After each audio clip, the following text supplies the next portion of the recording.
Right, we're going to Newmarket now. And see if Bob's with us. Hello. Good evening, Bob. How are you, sir? Not too bad. Can you see all right? Oh, yes, we can see you perfectly well. I'm just going to turn you around, ladies and gentlemen. It is our very own Bob Champion from Newmarket. What can I say? Rode Aldenite 40 years ago to win the Grand National. Fairy tale story, sir. And, wow, does it seem like 40 years? No, it doesn't actually. When people say 40 years, good God, it only feels about 5 years ago. But maybe I was the youngest jockey to ever win a national. You know, I must have been about 5, I think. Brilliant. I suppose, Bob, the memories just, you know, they're all there, mate. They never go away, do they? It's fresh as Daisy, are they? Yeah, you know, it's a day I'll always remember. But he was a good horse. You know, he had so many training problems. But he kept coming back and kept coming back winning. He only ran about 25 times his whole career, you know, Really? over all those years. He spent most of his life in a box, actually, with plaster and things on. Yeah, that is unbelievable. And I'm going to have a chat with Alex later on. Oh, that's good. Because the family... they did a terrific job, you know. They basically... nursed him all the way through it and everything, and got him fit to go back to Josh's to start cantering. They did all the road work. They did the hard work. No, that was fantastic, yeah. And of course, Josh Gifford, he's a miracle worker as well. And what a great team. That was all round, really. Yourself. Oh, good God, yeah. I had the easy bit. All I had to do was sit on it for about 9 minutes, 10 minutes, I suppose. Leave it in the paddock and everything. I had the easy bit. They did all the hard work. Brilliant. Well, it's lovely to talk about Aldenite. Right, charity bets. Brilliant. Well, it's lovely to have you on, Tomo. I know you've been a busy man. You've just got back from Dubai again. I love your tan. Thank you very much. Brilliant. And I'm self-isolating at the moment, so... yeah, I bet you are. I bet you are. And you always come on special occasions. You came on our Christmas special. Tonight is our 40th show, and we've combined it with Aldenite winning the Grand National 40 years ago. Now, you grew up with Bob, didn't you? Yeah, I did, yes. We started riding together, and we grew up together, and he's an amazing guy. I went to Gisborne Grammar School. He went to Gisborne Secondary Modern, which probably says it all. He left school at 15, went down south, and he had no qualifications at all. And he helped his uncle, who used to work on his farm. Then he started riding in point of points and stuff, and then incredibly made it to win the greatest steeplechase in the world. Incredible. Brilliant. We watched an interview you done 10 years ago with Bob, and you told the story about when you was 2 little boys, and it's true. And they asked you what you wanted to do. Yeah. Yeah, it's true, sir. Red car races. Yeah. And we're standing by John Rickman, the guy who said, "Good afternoon, ladies and gentlemen," where I am with his hat on. And he said to me, "What do you want to be when you grow up?" I said, "I want to be a racecourse TV presenter like you." And he said to Bob, "What do you want to do when you grow up?" He said, "I want to ride the winner of the Grand National." Amazing. It's incredible. It's a true story. I've tried to find the tape, but obviously it's gone. But that is a true story. That is quite a few years ago. I think we were 7 and 9 at the time. Of course, he's much older than me. So 7 and 9, yeah. Yeah, right, okay. And you was with Bob when he was recuperating from cancer, and you saw him at his lowest, and how tough that was for him. How tough was it for you to see him like it, Tomo? It was very tough. When he was in hospital, you know, obviously he rang me from America, said I got cancer and all that. He came back and, you know, and all that. There's too many stories, but the one story I remember, you played the clip as you were training for when he went down to see the kids, you know, and said, "Are you going to survive or are you going to die?" Yeah. You know, and said, "I'm going to get well." And I remember seeing him in hospital, and he couldn't walk, you know. John had walked down. And I used to drag him out of his bed, literally, with his stand with the stuff pumping into him. And I said, you know, we've got to keep the leg muscles going just in case, you know, when you come back as a jockey, you know, thinking, you know, he's not going to come out of hospital. But, and he could walk to, I think, 4 beds we did, and then he had to turn around and walk back. He couldn't move, and he was being sick every 30 seconds. And I remember once coming out of hospital, and I thought, that's the last time I'm going to see my mate. And I had a big cry in the car. And it was very, very moving. It was just incredible. And just think, not only is he still alive now, but he came back to win the Grand National. The horse they wanted to put down, the jockey has to be put down himself, you know. And, you know, if you went to a Hollywood producer and said, I've got this idea for a film about this guy who's got cancer and a horse, you know, oh, don't be silly, it would never happen. It happens. Yeah. And what is incredible. We don't joke about it, we still talk about it now occasionally, all these years on. But vividly, I can still remember him with no hair, lying there. You know, it was not a pretty sight. And thanks to him, he has led the way. And it gives people who suffer from cancer a great incentive. You can beat it, be positive, go for it. You know, absolutely. Get back. That's what I always say. Yeah, me and the good lady, we work in the hospice, mate. We see it day in and day out. But Bob is an absolutely inspiration, and people are still, you know, looking up to him and thinking, wow, you know, which is amazing. And I'm privileged to call him a friend now through lockdown, and he comes on our show every single week now. He's part of our team, and we are delighted to have him. Well, you are so good, you and the Mrs. Karen, I mean that. And you've helped raise a lot of money for the Bob Champion Cancer Trust.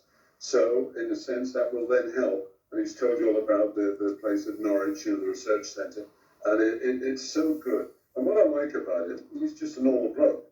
Yeah. He's not on the Grand National. You know, we joke about it now, you know, fancy winning the Grand National, you know, silly things like that. And when we watch it again, he always says the fences were much bigger in my day, you know, like old jockeys do. Yeah. And it's true, they were absolutely massive.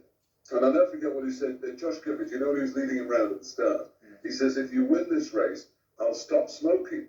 And he actually did. Did he? He did. Oh, wow. Josh, just a great guy, Josh Gifford, you know. And, so, yeah, great memories. Yeah, brilliant, and I'm delighted because I was associated with Josh. He helped me out with charity work right back in them days. He's an amazing man, and I'm just delighted to be involved with the Giffords. But as soon as this lockdown's over with, mate, I just want to get in the car and come to Newmarket and meet you guys and spend some time with you. Right. We've got to go. Yeah, we've had a busy night. Yeah, because Tomo don't stop talking, we blame him, shall we? Yeah. Anyway, Alex, thank you so much for joining us. As you know, we're doing this night, not just because it's our 40th night, but it's the 40th anniversary of the great Aldeniti. And he was part of your family. And wow, how did Aldeniti come about? How did he come into the family?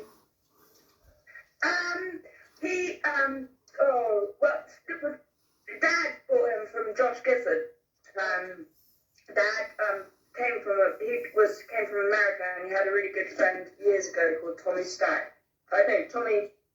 Smith, who won the Grand National on, oh God, I didn't even won. Anyway, he won the Grand National. Come on, man. And yeah, so he always had a dream of winning the Grand National. Anyway, I think Josh said he'd got a nice horse, and he ran at Ascot in Althea's colours, and he won. He said, "Oh, this horse has won." And Dad said, "I'll come and see him." He said, "You have to come quickly because someone else wants him." So he went the next day, and he said, "Yeah, I'll have him." So yeah, so that was just it really. So he came from Tommy's David Barron up in Yorkshire. Right. He bred it. And named him after his 4 children. So he was by a horse called Derek H. out of a mare called Rinaldo, right. who was and he was an HIS stallion, so a hunter improvement stallion. So yeah, not a typical sort of racehorse Really? breed. And you looked after all the needs. You spent a lot of time with the horse yourself? Yeah, well, I was just young then, so when he won the national, I was 14, and he, I was at school, but during all his problems and everything, he became a real family favourite, and yeah, when I was at home from school, I used to spend all my time up at the stables anyway, but I used to spend a lot of time with him, and he was such a gentle horse, that I was allowed to spend time with him and look after him and that when he was injured and stuff. Yeah, he was an amazing patient, wasn't he? Because wasn't he in plaster for 6 months and couldn't come out of the box? Yeah, well, because he broke his first injury he had. He fractured his fetlock in the Hennessy at the first fence, and he still came third in that race. So he fractured his fetlock, and then he broke down the next season on his front leg. And then the second time he broke down, that was when the vets said that perhaps he should be put to sleep. And Mum said, absolutely not, we'll get him back.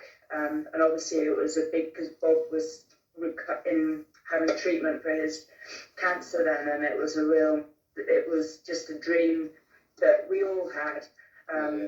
And also, to help Bob through his recovery. We've frozen a bit. He was in his stable for 6 months. Wow. Yeah, so a really good patient. Let's bring you on to the magic day then in April. How I saw a smile come on your face straight away then, and well, what a day that must have been. You had a lovely sunny day, and wow, where was you? We all went up, well, actually, Mum and Dad went up on the Thursday beforehand, because they had a horse running in the,